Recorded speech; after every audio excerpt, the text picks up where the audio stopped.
Persila Saudara Fizi Ramli teruskan. Assalamualaikum warahmatullahi wabarakatuh. Salam sejahtera. Saya sedia maklum sebenarnya dia bagi 4 minit je ni. Jadi dia kena berucap seperti di parlimen dengan cepat. Dan dia bagi 5 minit. Bila sebut terus dia tukar 5 minit. Saya juga sedia maklum Datuk Seri bahawa kita dalam forum ilmuan. Jadi dalam satu dewan ni semua orang yang ilmu dia lagi hebat daripada kita, terutamanya berkaitan dengan peralihan tenaga dan sebagainya kan. Jadi saya ambil ulasan yang mudah untuk saya sambung, iaitu daripada saya ulas tentang perkara yang rumit semua ni, saya nak bagi masalah saja. Jadi saya nak lontarkan kepada forum pada malam ini penyataan masalah kita sebagai sebuah negara bersabit dengan tenaga. Kita sedia maklum bahawa tenaga ini adalah nadi sesebuah ekonomi. Kalau tenaga itu baik, murah, banyak, maka lebih pelincirnya itu lebih akan membantu pembangunan ekonomi negara. Jadi saudara Tunku Taufik ada sebut tadi soal ketersediaan, availability, soal keterjaminan, security, soal cost, kemampuan ataupun affordability. Ini adalah cabaran-cabaran yang negara perlu tangani berdasarkan kepada beberapa masalah berikut. Pertama, dari segi campuran tenaga kita setakat 2023, power mix kita campur semualah. Ini untuk electricity, campur untuk RON, diesel semua. 46% adalah gas asli.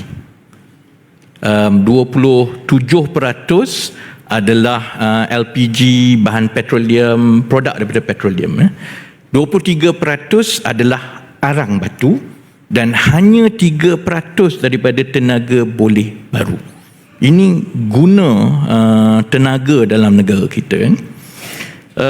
Dan kita akan ada masalah kerana kita dah lihat contohnya bagaimana geopolitik dan perkembangan dalam dunia ini bagi negara-negara yang tidak mampan sektor ekonominya ada kesan yang besar seperti yang telah berlaku di Eropah.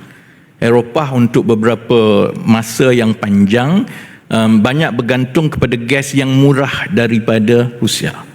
Bila berlaku konflik, maka mereka ada masalah yang besar untuk menggantikan bekalan gas itu, dan sebenarnya dia ada kesan yang besar kepada Eropah sampai hari ini. Dalam konteks negara kita, oleh kerana campuran tenaga itu sedemikian rupa, kita dah tanda tangani perjanjian Paris. Maksudnya kita kena capai carbon sifar menjelang 2050. Itu bermakna 23% arang batu tu tak boleh ada dah lepas ni. Sebenarnya ada slide. Saya tak tahu pun slide disediakan. Dia tak ikut skrip ni tau. Jadi slide lepas ni tunjuk yang ini je lah kot. Yang lain tu tak tahu lah kan.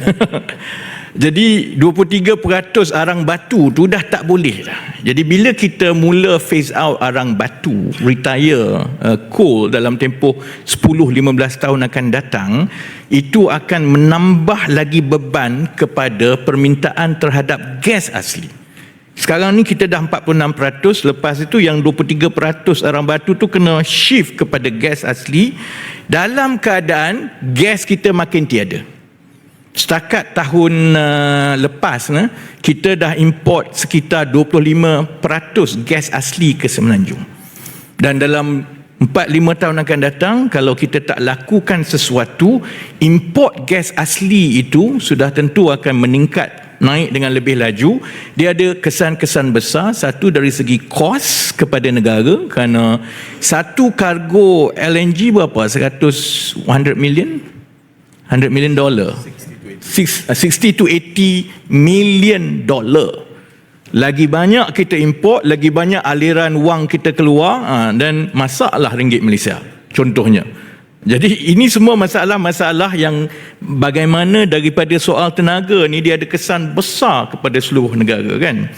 Dan import kita yang 25% tu akan dijangka akan terus naik, dan kalau kita tidak berhati-hati dalam satu generasi kita sebenarnya bergantung kepada negara luar untuk keperluan tenaga kita. Jadi sebab itu dalam 16 saat yang terakhir ni saya ingat cabaran kita begini kita sedia tahu masalah yang kita ada. Maksudnya campuran tenaga yang kita ada sekarang ni is not sustainable. Cannot be afforded anymore. Dia perlu bertukar dengan segera. Tapi kita juga boleh nampak beberapa peluang yang besar. Satunya antara tahun 2020 ke 2022, pelaburan paling besar dalam dunia ini bukannya dalam bidang robot chip semua tau, dalam bidang peralihan tenaga. Jadi satu dunia tahu bahawa the sector that we need to support adalah peralihan tenaga. This is where the money is. Kan? Jadi sebenarnya kalau kita boleh mempercepatkan, itu akan bagi ruang kepada kita. Yang keduanya, kalau lihat kepada semua negara di ASEAN, Malaysia rankingnya adalah nombor 1 dari segi indeks peralihan tenaga. Bila dinilai dari segi infrastruktur kita, daripada sumber asli kita, daripada ketersediaan kita, sebenarnya berbanding dengan negara-negara lain, walaupun kita ada masalah besar ini, Malaysia sepatutnya menjadi negara yang paling mudah untuk melakukan peralihan tenaga. Jadi saya nak tutup begini. Dengan semua masalah yang ahli politik ni mudah dia lontarkan masalah, kita serahkan kepada Petronas untuk selesaikan kan. Dan tenaga kan. Dengan semua masalah yang besar ni, okay, our challenge is this. Dan ini yang perlu dipikul oleh semua, baik di kerajaan swasta yang dalam dewan pada hari ini kan. How do we turn this generational challenge to become generational opportunity? Kalau kita berjaya lakukannya dengan baik, insya-Allah sebenarnya masalah-masalah yang kita ada ini dalam 20 tahun akan datang, bila kita lihat kembali, the future generation will say that they took a decisive pivot during those years yang membawa laba kesejahteraan dan ekonomi kepada negara. Macam mana nak buat itu? Saya buka kepada ulasan dan juga serahkan kepada yang lebih berilmu dalam bidang ini. Terima kasih Datuk Seri. Terima kasih Saudara Fizi.